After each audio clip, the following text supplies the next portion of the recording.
jobs. Mornings with Mo.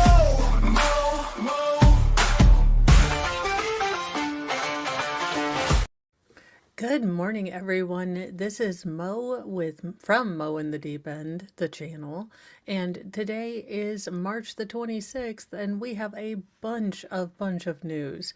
It is cold outside, and I am done with winter. I thought we all gave it up for Lent, so if you are part of this congregation and didn't give winter up for Lent, please come to the front so you can explain yourself because it is still cold outside.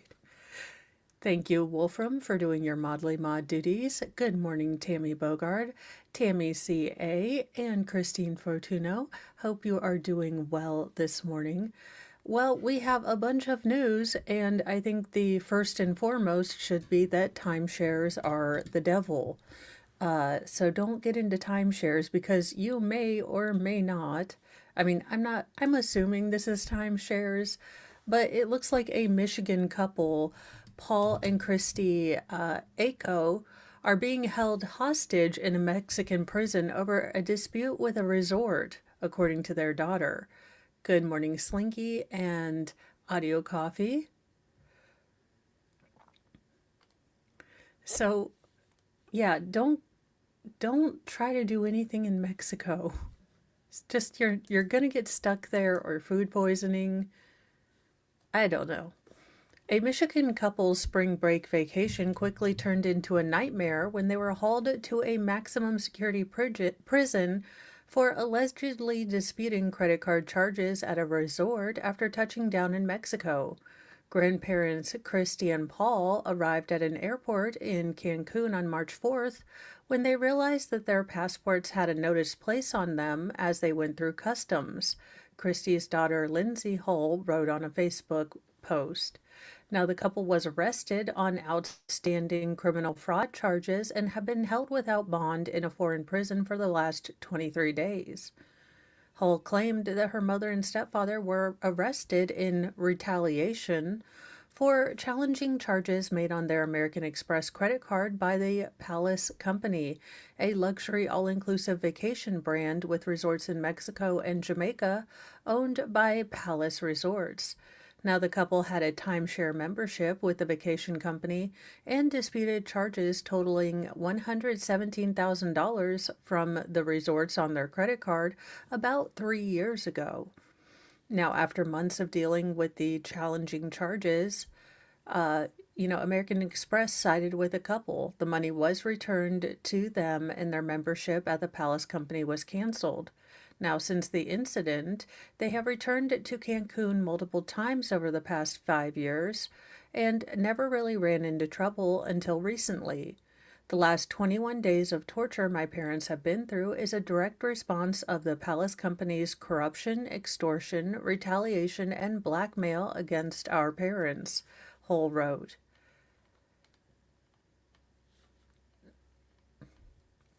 She claimed that the company is demanding $250,000 and for them to sign a non-disclosure agreement that doesn't even guarantee their release.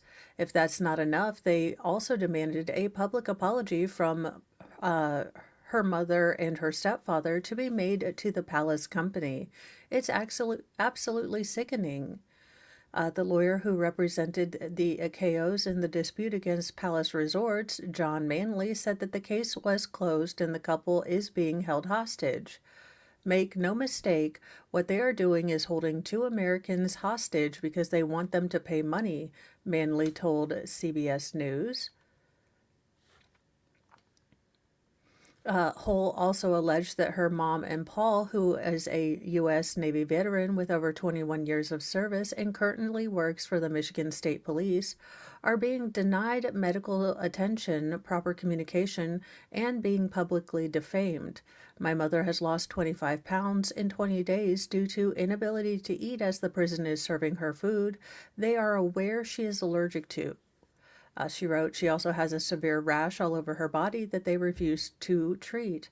Hull revealed that she has spoken to Paul once in the last 3 weeks, but no one has contacted him since.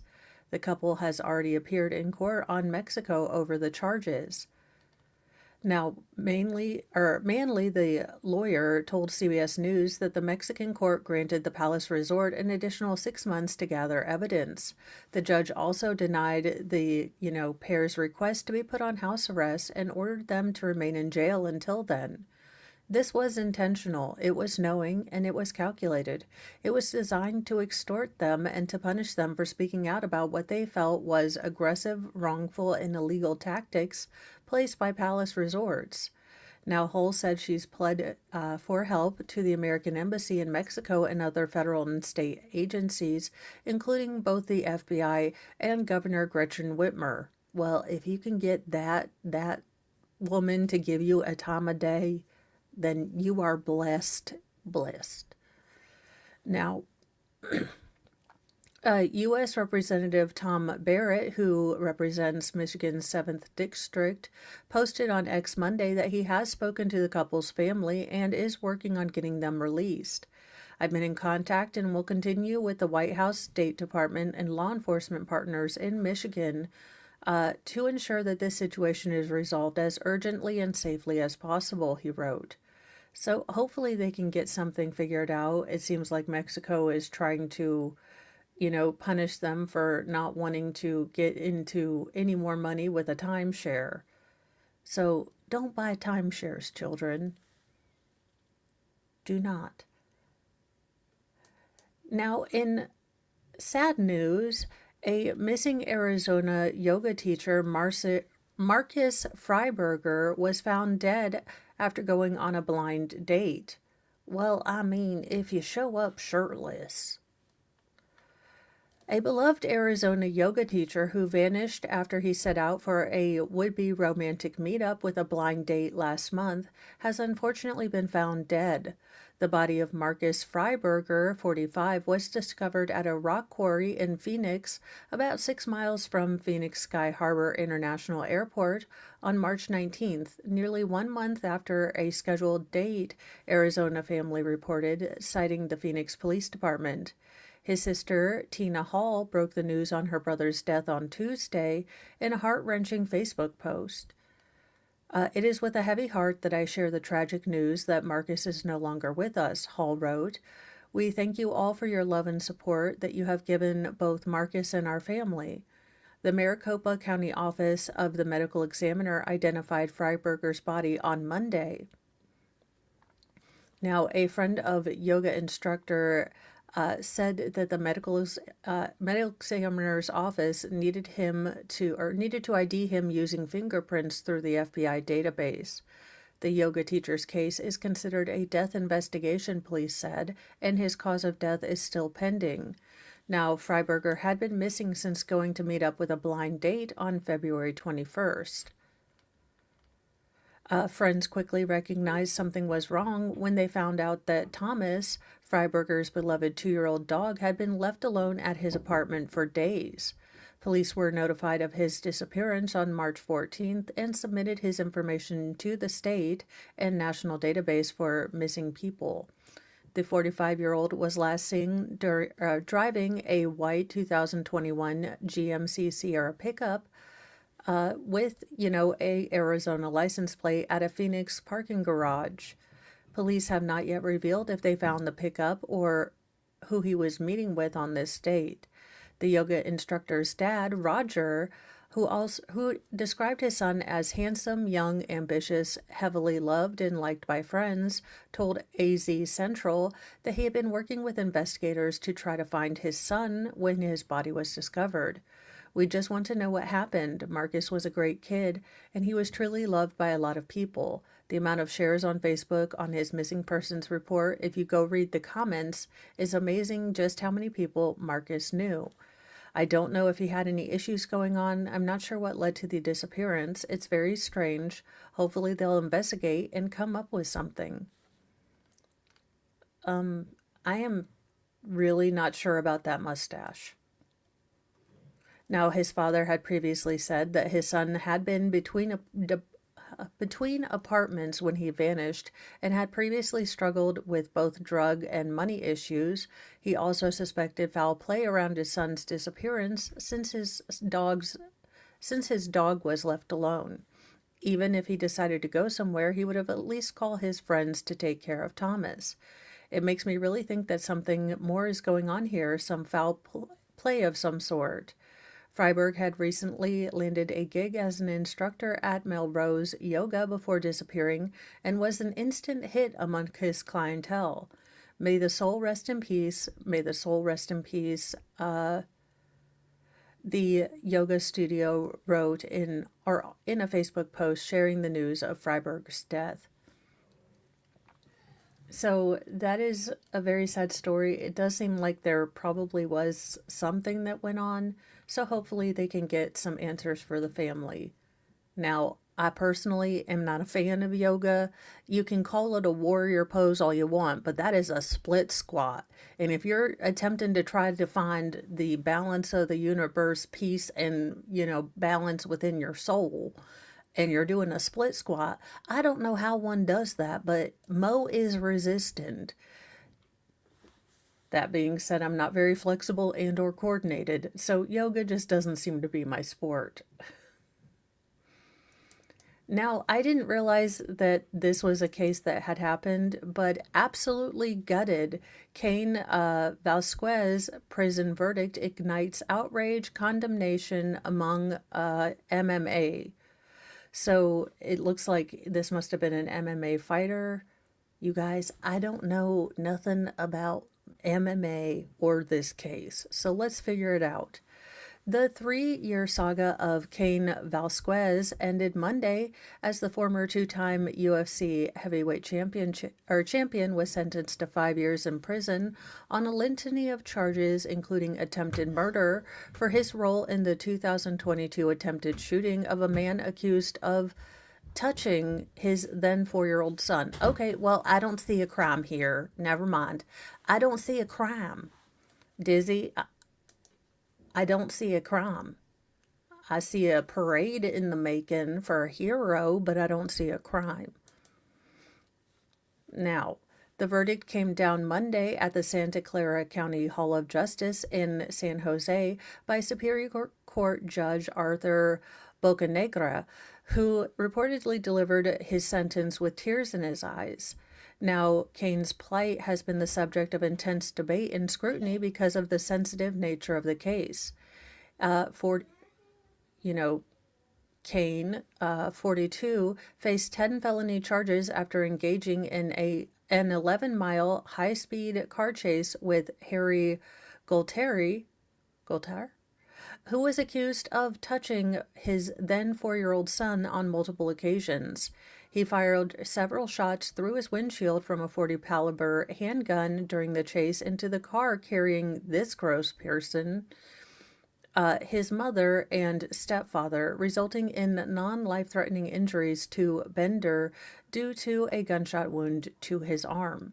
Now, Gaultier currently awaits his own June 2nd trial after pleading not guilty to one charge of lewd acts with a minor, and Cain's family has filed a civil lawsuit against the Gaultier family and their businesses. Now, Cain, a decorated fighter who twice captured the UFC heavyweight title before retiring in 2019, expressed remorse for his actions and accepted whatever punishment came his way in a recent interview on the podcast of former teammate Kyle Kingsbury. Given the prolonged nature of the case and Cain standing within the sport, Monday's prison verdict ignited widespread reaction across MMA, some of which can be seen below. And Kay, thank you for gifting 1 membership. And that went to Lady Tammy. So congratulations, you two. Let me get those written out. I think I might have vaguely heard something about this case, but I was so confused as to why we were charging this man. But, I mean, we can't let people go and, shoot people, I guess. But I'm kind of okay with it. Especially if you touch someone's children. What did I tell y'all yesterday? Do not touch people's kids. Like that, octogenarian basketball coach who decided to pull that little girl's hair. Don't do it. It is not a safe thing to do. Heartbroken for Kane and his family, Ariel Hawani says, and then Kane shouldn't serve any time in jail. In the heat of the moment, what man wouldn't have a lapse in judgment to protect his family? The focus should be on a man that committed crimes much worse than what Kane did. I'm thankful he only has to serve 5 years instead of 30. And good morning, Nick.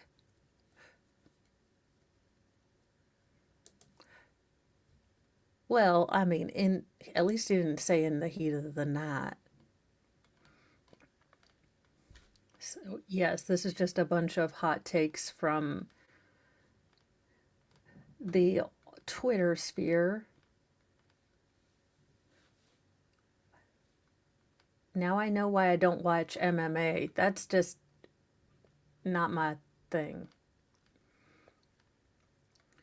Yeah, so it definitely does really make me wonder if, with all of this public outcry, if we are going to have carve outs in the law.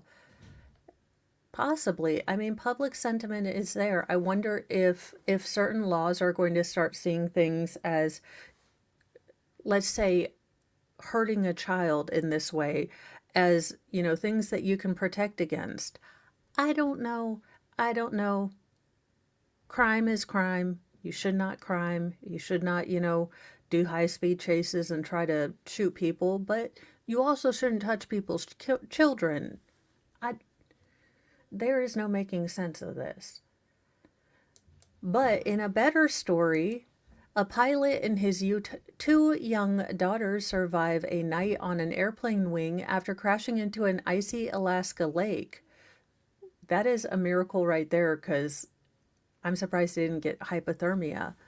A pilot and his two young daughters survived on the wing of a plane for about 12 hours after it was crashed and partially submerged into an icy Alaskan lake, and then were rescued after being spotted by a Good Samaritan.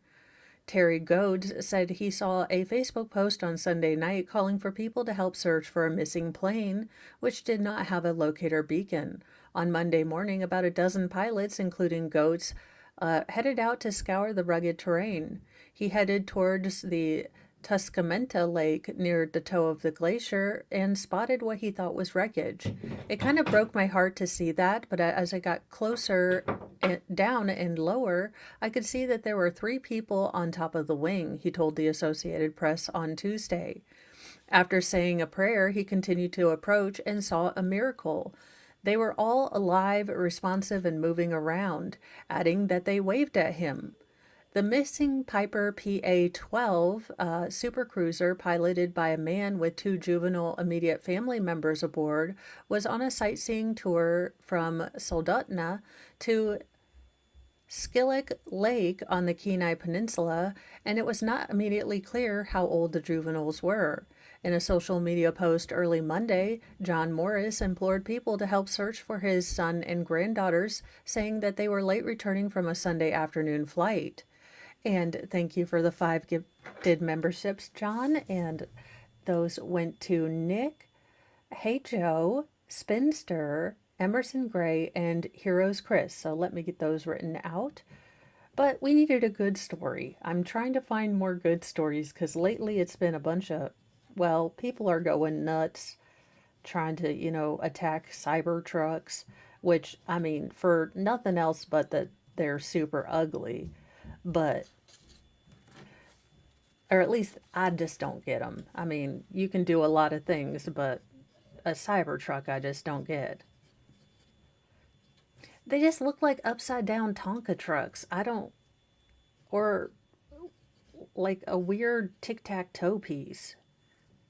I cannot get it. But I don't think it was made for me. So I'm sure I was not the target audience. Mr. Mo thinks they're awesome looking. Look, this is why he's allowed to have his things he likes, and I'm allowed to have my stuff.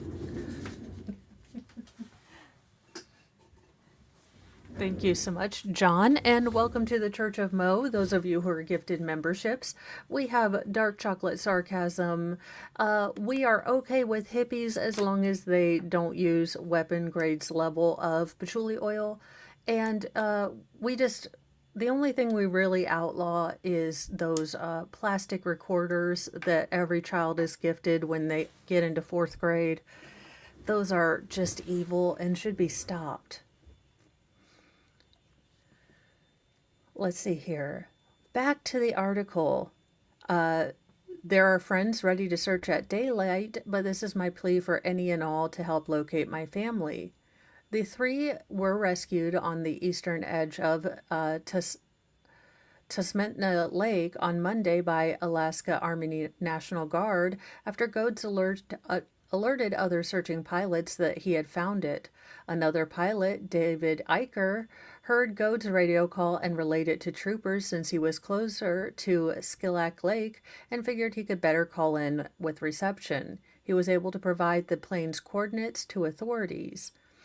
I wasn't sure if we would find them, especially because there was a cloud layer over quite a bit of the mountains, so they could have very easily been in those clouds and we couldn't get to them, Eicher said, but finding the family alive within an hour of starting the search was very, very good news. The three were taken to a hospital with injuries that were not considered life-threatening, Alaska State Troopers said. Now, Godes said many miracles were at play, from the plane not sinking to the survivors being able to stay atop the wing, to them surviving nighttime temperatures dipping into the 20s, sub-zero Celsius. They spent a long, cold, dark, wet night out on top of the wing of an airplane that they weren't planning on. Alaska has few roads, leaving many communities to rely on small airplanes to get around. Last month, 10 people died when a small commuter plane that was overweight by half a ton crashed onto sea ice on the northern Sound near Nome, the state's western coast. And 5 years ago, a mid-air collision near the Soldotna airport claimed 7 lives, including that of a state lawmaker. For this week's rescue, the National Guard dispatched a helicopter from its base in Anchorage. English is my first language, and this morning it just doesn't seem to be computing. I must have given up reading for Lent.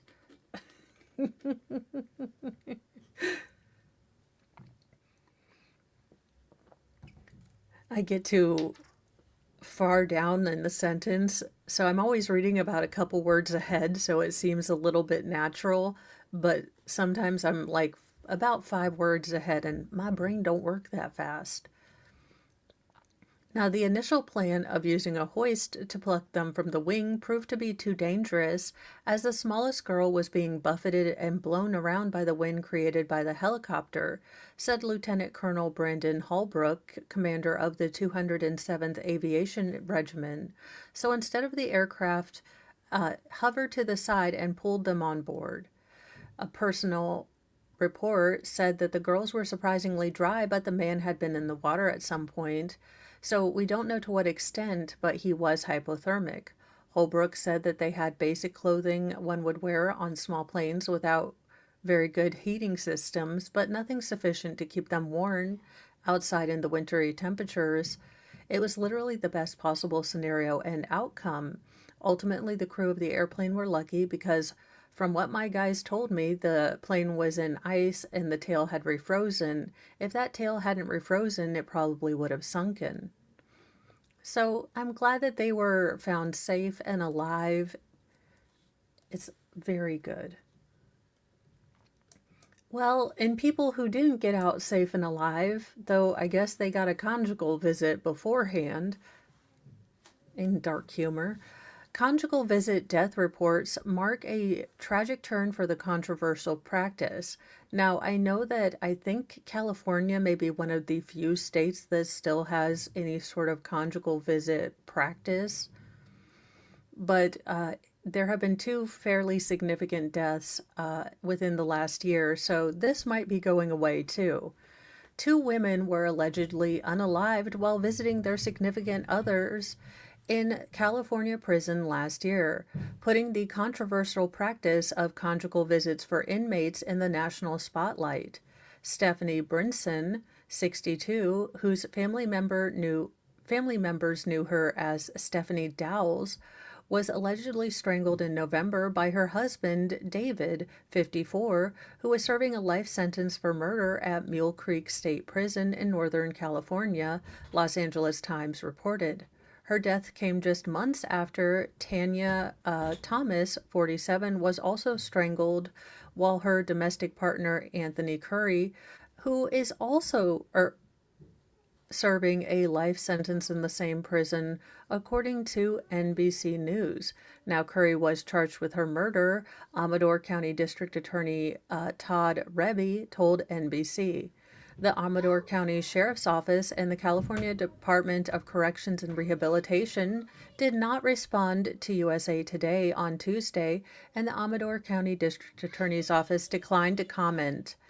Dowell's death shocked family members who questioned in interviews with news outlets why she was allowed unsupervised time with Brinson, given his convictions. Examples of inmates killing their partners during conjugal visits have made headlines in other countries, but few have been publicized in the U.S. Privacy, away from watchful prison staff, and access to an environment that simulates a home are key components of modern conjugal visits, which only exist in few states in the U.S. and are the subject of controversy over their purpose and security issues that they pose. So here's what to know. What's a conjugal visit? Well, everyone's been married. No, I'm just kidding. A conjugal visit allows an inmate to meet privately with a visitor for hours or days at a time, usually on prison grounds in a facility set up with a bed and often a kitchen. Though in popular culture they're usually depicted as opportunities for the inmates to have smexy time with their spouse, in some places the visits can also include other family members, such as their children. Now, the practice started in the U.S. during the early 1900s at Parchman, the Mississippi State Penitentiary. At the time, Parchman was segregated both by race, and the visits were authorized for African American inmates who authorities thought would be more likely to be motivated by seeing their special friends and getting some horizontal time to work harder in the fields. So, yes, very racist, very terrible. But having been married and, yes, and seen basic human behavior, anyone, regardless of race or creed, can be motivated by the opposite sex. Now, the practice was expanded to 17 states by the 1990s. Now, usually called family visits, they are set up to facilitate family bonding. Advocates for the programs have argued that they reduce inmate on inmate SA and help preserve family relationships, particularly for inmates who return to their families upon release. Since then, support for conjugal visits plummeted and programs were ended in most areas. In 2014, Mississippi lawmakers cited babies born as a result of conjugal visits and costs to end them altogether. New Mexico followed suit shortly after, saying that the state would save about $120,000 a year, that its own research had found no impact on recidivism as far as conjugal visits helping that or helping integration or anything like that.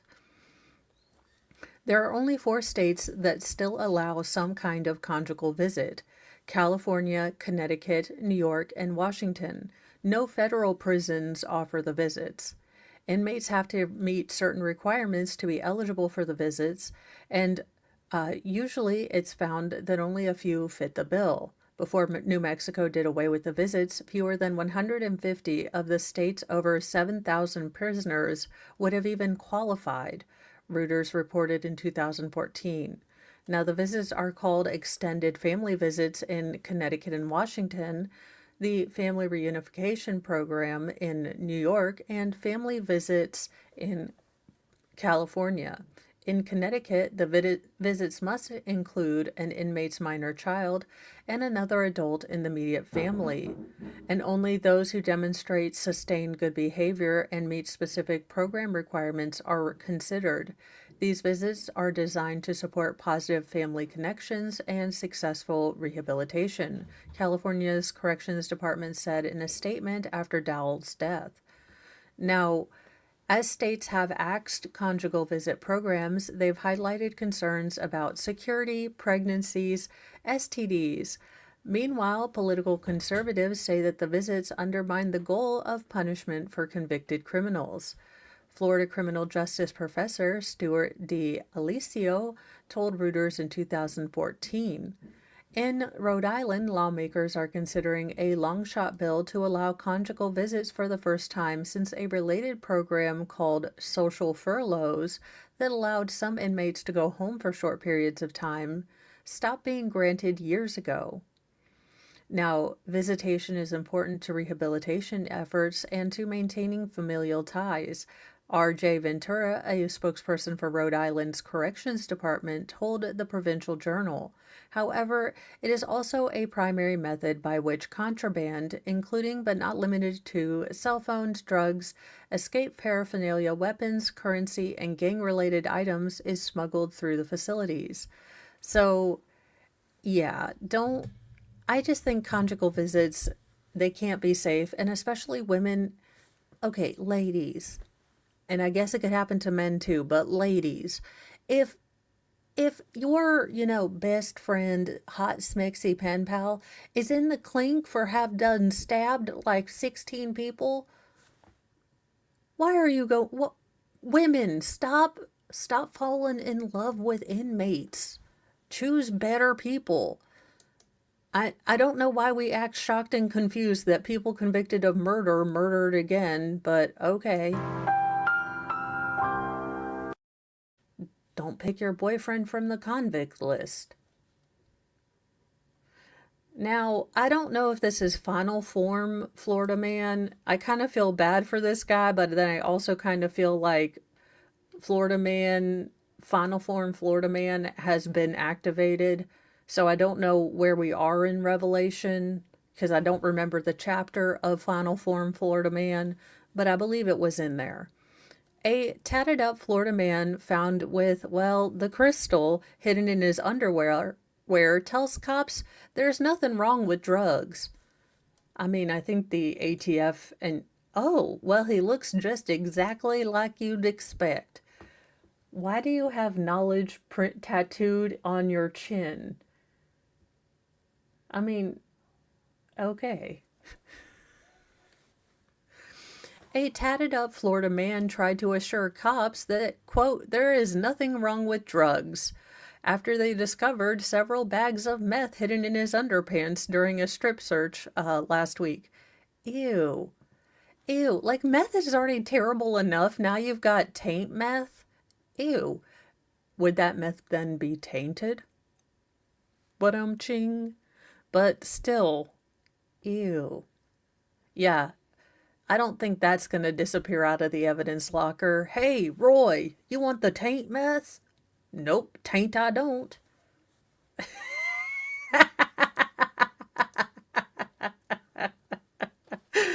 That's not tainted meth, now it's crack. Thomas Carpenter, 41, was originally pulled over by deputies for a suspected traffic violation on March 18th.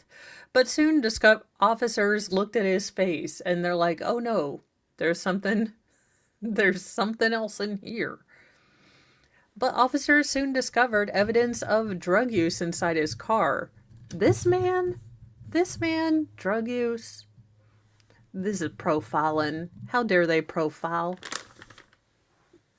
Now, the sad part is that there were 2 children and an unidentified woman also inside, according to the Putnam County Sheriff's Office.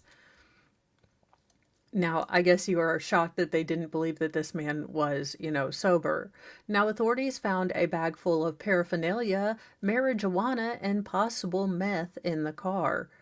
While officers tried to talk to Carpenter, he struggled to stay awake, apparently fading in and out of consciousness. His female passenger told deputies that they had both smoked a doobie in the car shortly before they got pulled over. Neither of the adults had medical marijuana cards on them at the time. Now the woman has been let go, but deputies arrested Carpenter and booked him in the Putnam County Jail. He appeared solemn in his mugshot, which shows his heavily tattooed face. Solemn or high? Also, how do you tattoo your eyeball lids? Who the hell sits still when you are tattooing? Also, one says TH. I don't know what the other eyelid said. Now, while performing a physical strip search at the station, deputies found 11 small tied sandwich bags with a crystalline substance, stuffed in the front of his underwear. Are you happy to see me, or is that a meth bulge in your undies? Now, the substance did test positive as meth and weighed about 322 grams. Carpenter tried to assure the deputies that there's nothing wrong with drugs while he was at the station. Now, despite his pitch, he was charged with amphetamine trafficking or methamphetamine 14 grams or over, possession of marijuana with intent to sell or deliver, 2 counts of possession of a controlled substance without a prescription, smuggling contraband into a county detention facility, and 3 counts of drug paraphernalia. However, Carpenter's criminal career didn't begin with alleged drug drawers. He was released from state prison on December 2024 after serving a 3-year sentence for a slew of charges, including battery on a law enforcement officer, resisting an officer with violence, and fleeing a law enforcement officer. Deputies sent a copy of last week's arrest report over to the Department of Children and Families since there were 2 children in the car with him at the time of his arrest. Yeah, kids, don't do drugs, okay? Drugs are bad. They're bad. Unless you're watching South Park, then, if you want to have a little Mary Jane, but I'm not telling you to. That being said, this stream has been brought to you by AstraZeneca, Pfizer, and Mentadent. Well, what the hell kind of grandparents are these two? And gird your ear loins because we need Lord Chippy. So Lord Chippy is approaching. If you have earbuds in and you have been blasting my sound, Lord Chippy is incredibly loud. So gird those ear loins because here he comes.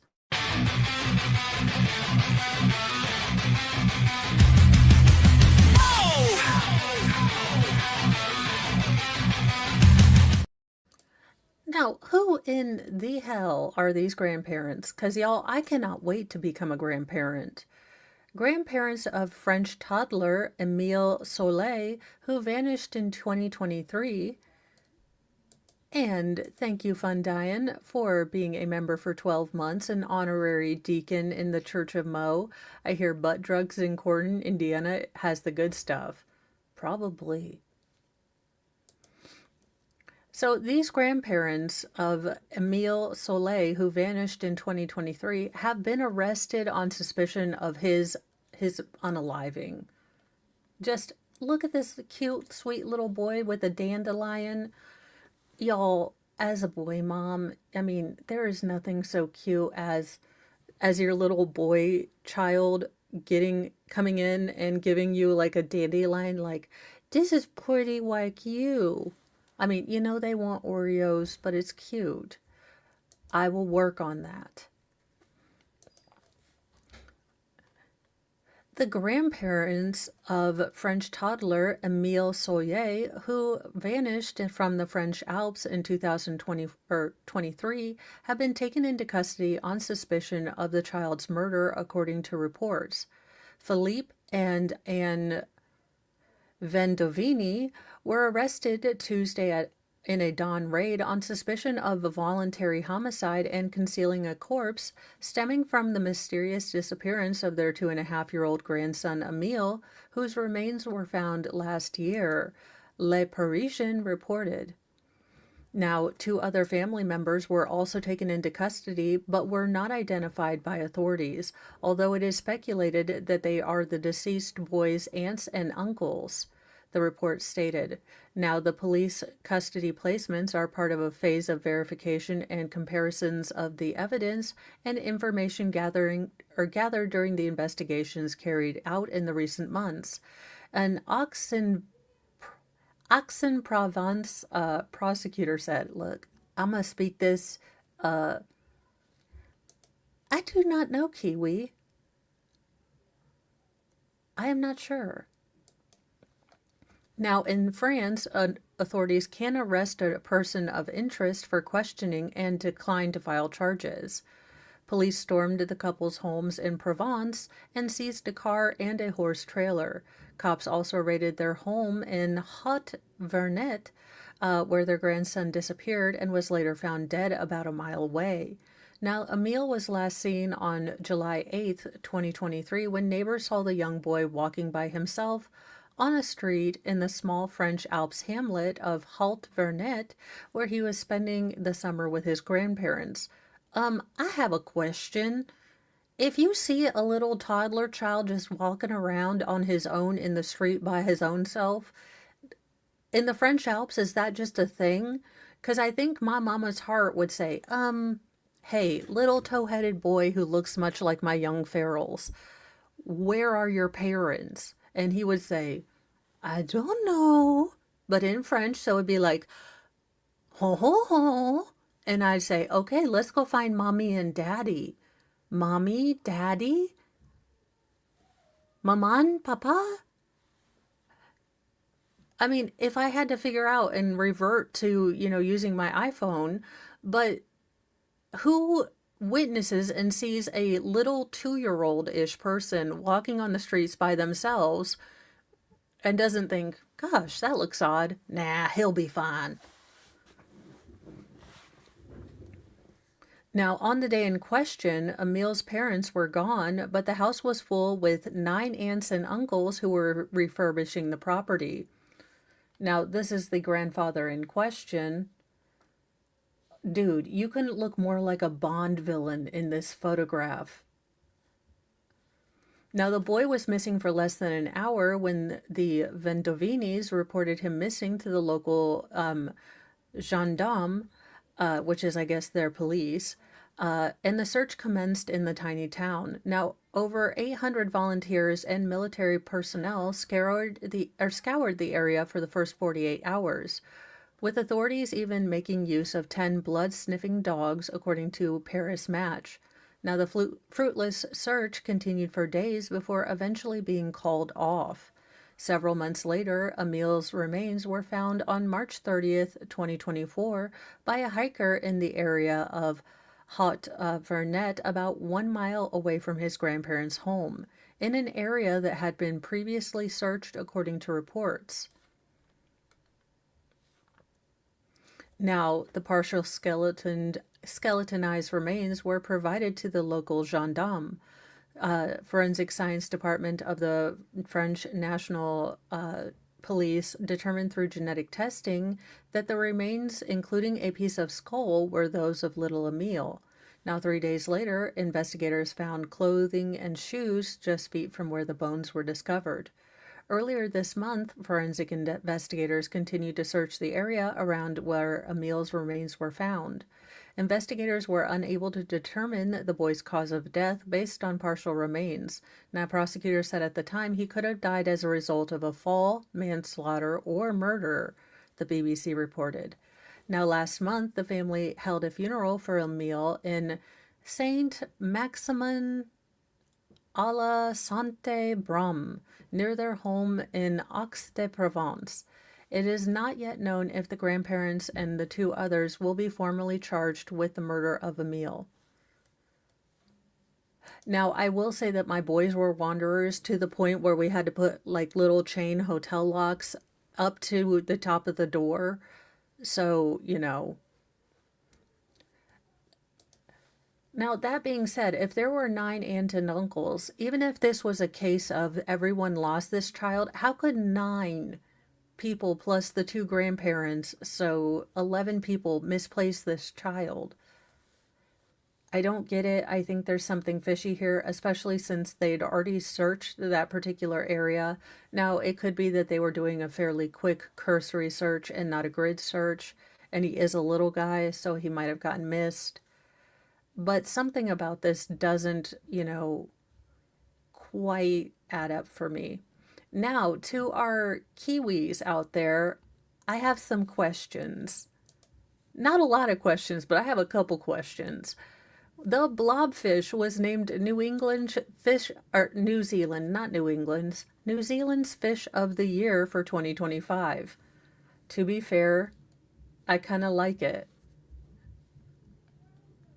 New Zealand's Mountains to Sea Conservation Trust announced the Fish of 2025 competition was won by the blobfish, a species once voted the world's ugliest animal. The blobfish, famous for its unusual appearance once removed from pressure of the deep sea, came out of nearly 300 votes ahead of the swimmer up, the orange roughy. So the Fish of the Year competition, voted on by members of the public, aims to highlight and promote conservation of New Zealand's native underwater species. The Mountains to Sea Conservation Trust said that 5,583 votes were cast for Fish of the Year 2025, a sharp increase from the 1,021 in 2024. The Blobfish campaign for the spotlight was spearheaded by More FM Drive hosts Sarah and Fliney. We, the people of New Zealand, have had enough of other fish getting all the headlines. The blobfish has been sitting patiently on the ocean floor, mouth open, waiting for the next mollusk to come through to eat. He has been bullied his whole life, and we thought, stuff this, it's time for the blobfish to have his moment in the sun. And what a glorious moment it is, the host said in the Trust's announcement. The blobfish was previously most famous for being voted the ugliest animal in the world in a vote organized by Britain's Ugly Animal Preservation Society in 2013. Well, I'm glad some society is working on keeping the Uggo animals going. Like, ew, it's icky. We'll save it. We're the Uggo animal people. Well, I'm happy for you, Mr. Blobfish. I mean, you look incredibly depressed, but maybe we should just let you stay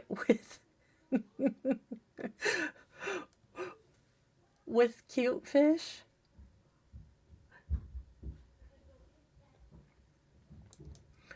In a story that requires justice, because seriously, this has to be the suckiest thing that has happened.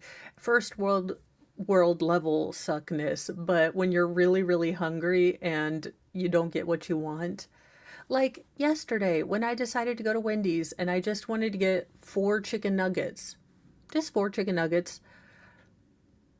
Now after sitting for 20 minutes in the, because I was kind of stuck between two people, because when you've gotten into a drive-through and you're like, oh hell, I have done committed to a marriage when all I wanted it was to hook up with some trans fats. Because you get stuck in that drive-through, you're in the middle, you're a sandwich, you're just not going to get out.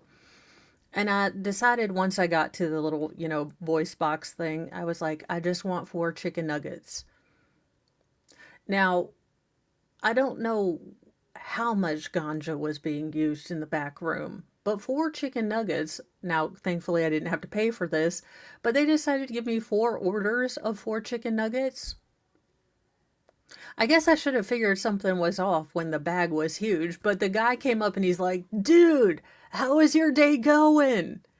And I was like, okay, I'm doing pretty okay. How you doing? I don't know, it's kind of busy in here, isn't it? And I'm like, well, yeah, I guess. Can I get my chicken nuggets, Mr. Highman? And can I just get those? Like, I don't. Look, I was just here to get my pop and my chicken nuggets. I didn't realize that I was going to be speaking to Cheech and or Chong, so could we get this going? He's like, dude, you ordered a lot of chicken nuggets. I said, no, I ordered four. Oh man, that must be messed up. I read four things of four chicken nuggets. Oh, dude. He was the human personification of Argyle from Stranger Things, the final season. I'm just like, whatever you have, sir, could you kindly put that in the bag as well?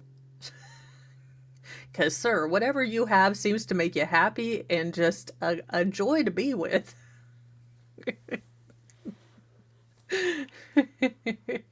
Oh, it was Spicoli.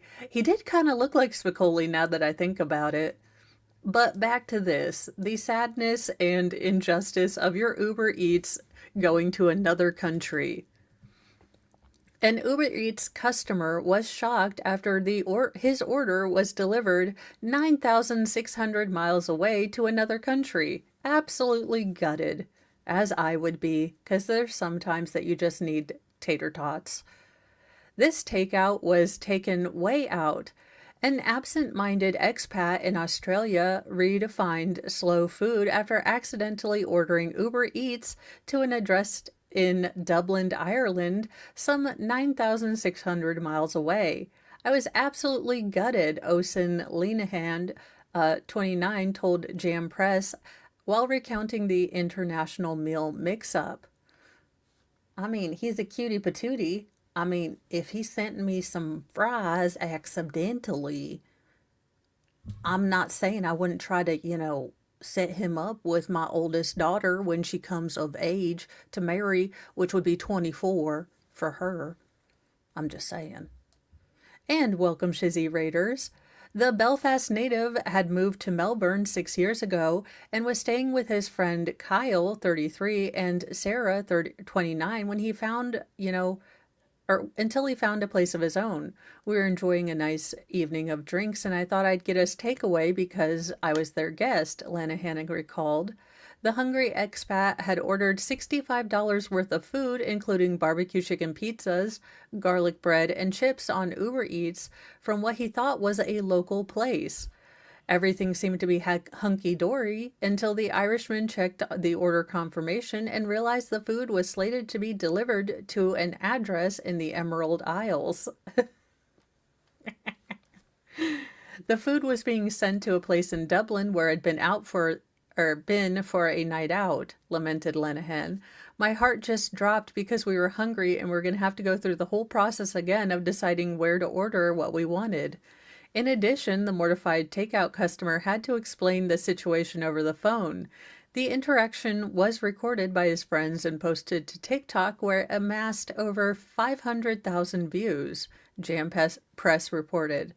I need to cancel the order, the red-faced Lanahan told Uber Eats, a representative on the phone, while his roommates guffawed in the background. I mistakenly left my own home address in the system. Thankfully, he was able to secure a full refund, getting his money, if not his dignity, back. He was so respectful on the phone, recounted his bemused bud, Kyle. We were laughing our heads off. And they weren't the only ones who saw the funny side. People have been messaging, asking for his social media, and saying he can have a takeaway delivered to their house, said Kyle, who claimed he's been flooded with messages from women hoping to get his number. Well, I mean, have you seen this man? I'm just saying. I'm just saying. I can't imagine why this man is being flooded with women's numbers.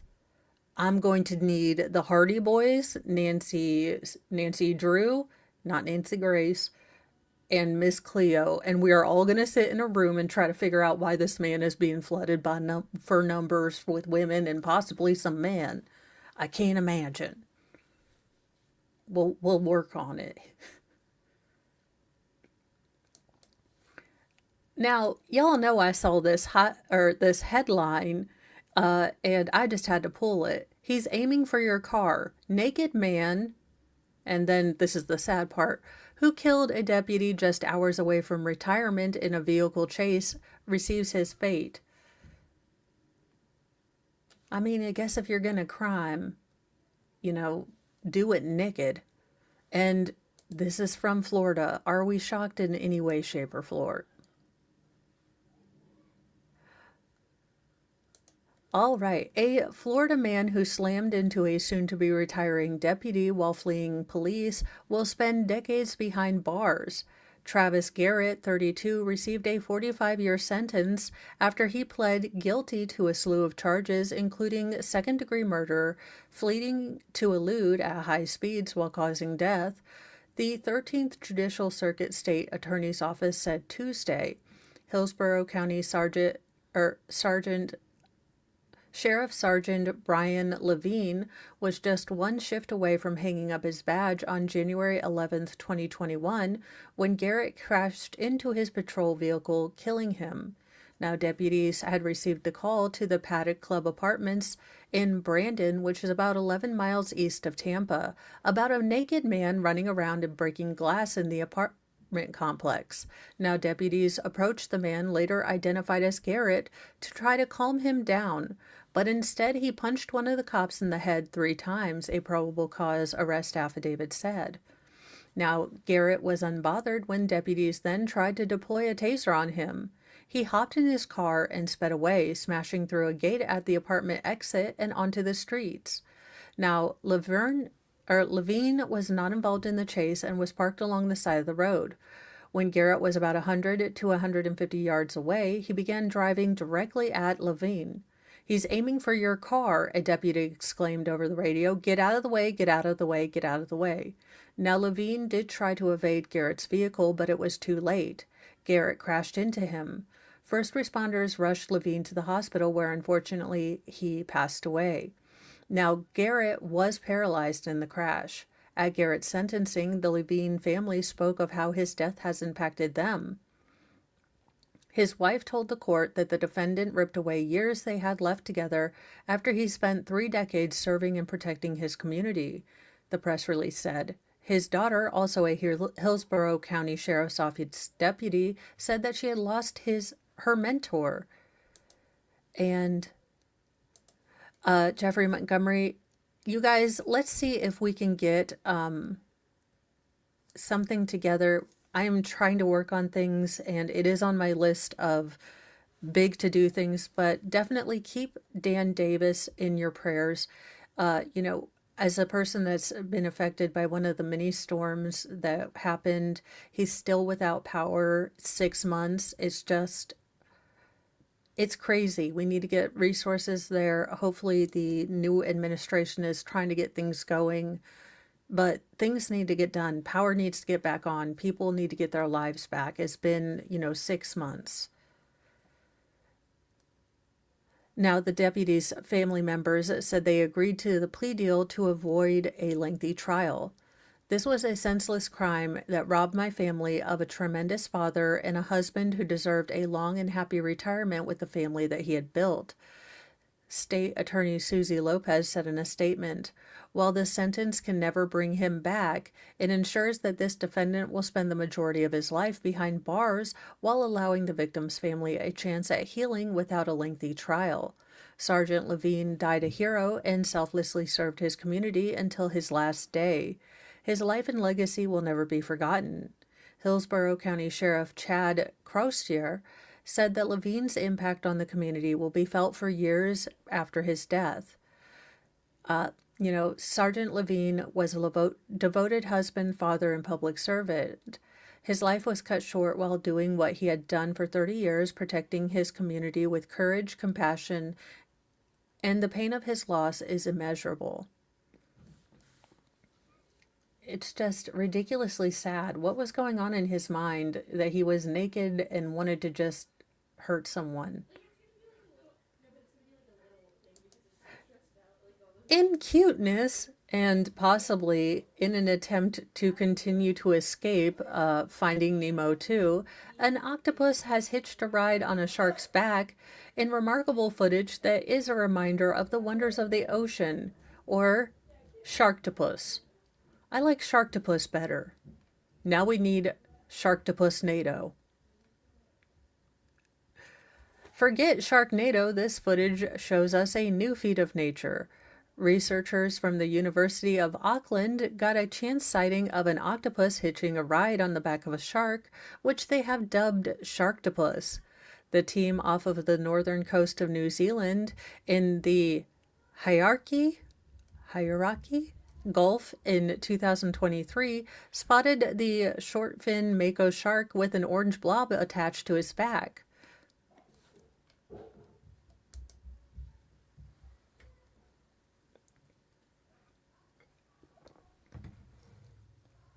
I mean, don't hate the player, hate the game. That octopus is like, I'm not swimming.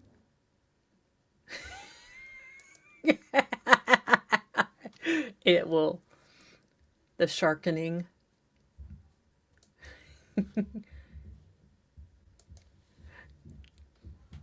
Upon closer inspection, they realized it was a Maori octopus when they spotted its tentacles moving.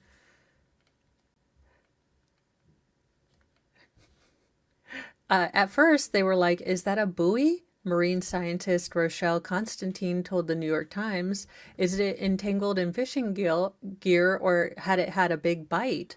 The phenomenon was particularly remarkable because of the nature of both creatures. Octopuses are usually on the ocean floor where the short fin mako sharks typically do not go. It makes no sense that these two animals should be in the same place and time to encounter each other. We have no idea how they found each other. Well, Hinge and or Tinder. I have reliably been told that it's Hinge, Tinder, or Grindr, and that is how you find people. Now, researchers only stayed to watch the animals for about 10 minutes, and Constantine mused that the octopus was probably in for the ride of its life. Octopus may have been in for a while. Quite an experience, though, since the world's fastest shark species can reach up to 50 kilometers per hour. But according to the outlet, octopuses can travel at the maximum of 40 kilometers or 25 miles per hour, too. Well, there you go. The Sharktopus encounter is a reminder of the wonders of the ocean. One of the best things about being a marine scientist is that you'll never know what you're going to see next in the sea. By supporting conservation initiatives, we can help ensure that such extraordinary moments keep happening.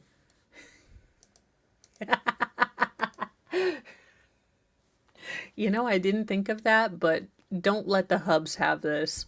Look, I don't need Zootopia shenanigans. I didn't even know that existed, but apparently it does, because why? Again, 3 a.m. me should not put into the caption of Google at any time, way or shape or form, weirdest things on the internet. Because when you ask, you shall receive, and none of it's good. Look, it is never the boobies you want to see. It is never the tentacles you want to know about. And it is never the things you had ever imagined could be possible in, like, degeneracy. So, ooh. That's all I have to say about that. Do not put the weirdest stuff, ever. Just don't.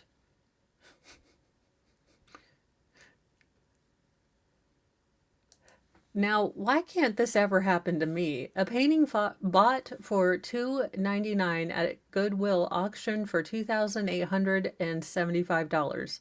Why does this never happen to me? Why can't I never find, like, the last, the Last Supper on black velvet and have it be, super expensive? An Ohio woman bought a painting for about $2.99 at a thrift store, and it ended up being auctioned for about $2,875 when it was found out to be the work of Johann Burstone. Dayton resident Marissa Alcorn, well, I almost got it, said she and her fiance stopped at Goodwill after dinner and were about to leave when she spotted an interesting frame on a cart brought out from the back of the store by an employee. Now, she told WDTN TV that she thought it was an awful painting, but decided to buy it because it was only $2.99. She said when she loaded the painting into the car when something caught her eye. It had a little plaque at the bottom of the frame that said, Johann Burstein. Now, he was a famed American impressionist who died in 1972. His works often sell for thousands of dollars. And my first thought was, this isn't real, it's probably a fake. Members of a free art appraisal group on Facebook urged her to have the painting authenticated. She took it to the Cincinnati auction house, Casa Sykes, where experts confirmed that it was indeed a Berthelsen work titled Chapel St. Patrick's Church. Now, the painting sold for $2,875, and she said that the money will go to her upcoming wedding. This is probably a once in a lifetime thing, she said. I don't think I'll ever find something like that again. So, there you go. Now, I hope you all have a lovely morning. I don't know what else I'm going to be doing today. It is spring break, so I was going to attempt to try to do something fun with the children that won't suck the soul out of my eyeballs, so it'll be an interesting day. I hope you guys have an interesting day. Do remember that tonight is date night, so that means there will be no night stream today. If I'm feeling froggy and we get done with family stuff, I might stream early afternoon, but that's a big maybe. I hope you guys enjoy your days and we get a little bit of warmth coming back in. And then tomorrow we will probably start the, red rum roommate trial on the Petty Express. Or we might watch that, Lori Vallow interview. I haven't quite figured out. So depending on who I can stand more, Lori Vallow or an opening, I don't know. We will see. It will all be up to shenanigans and chance. I hope you have a great day. Be kind to yourself. Be kind to others. But carry a can of bitch fire in a sassy mouth, 'cause kindness doesn't equal doormat anymore. Bye, you guys.